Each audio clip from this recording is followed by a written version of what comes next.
গতকালকে যাত্রী মারধরের ঘটনায় আমরা স্বপ্রণোদিত হয়ে ফেনী সচেতন মহল থেকে আমরা এখানে আলোচনা করতে যাই, আলোচনা মানে প্রতিবাদ করতে যাই, এবং সেখানে প্রশাসনের মানুষজন উপস্থিত ছিল এবং আগামীতে আরও বিভিন্ন ধারার কর্মসূচি আসবে।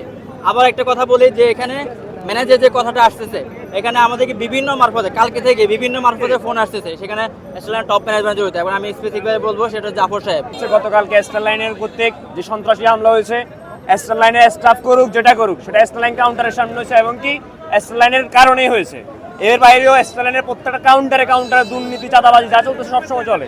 শেখ হাসিনা যেভাবে বাংলাদেশে 15-17 বছর ধরে যে ফ্যাসিবাদ এস্টাবলিশ করেছিল বাংলাদেশে, ঠিক একইভাবে ফেনীর বুকে পরিবহন খাতের ফ্যাসিবাদ এস্টাবলিশ করেছে এই স্টারলাইন।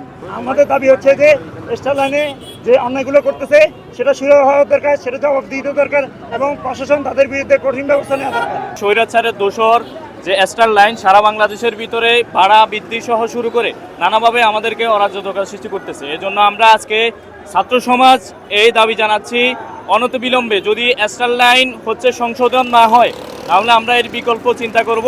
স্টারলাইন একটা মাফিয়া গ্রুপ, ওদের যে বড় বড় নেতারা যারা বিগত আওয়ামী লীগ আমলে ছিল তাদের সাথে আদর ছিল তারা ওই উদ্দেশ্যে মানুষকে মানুষ মনে করে না। আমরা এখন চাই এই মাফিয়াগিরির শেষ হোক। স্টারলাইন সেবামূলক সেবা দিচ্ছে, আমরা চাই এটা সেবাটা চলমান থাকুক। আমরা চাই না তারা চলে যাক, সেবা দিক, কিন্তু তারা শুদ্ধ রূপে ফিরে আসুক।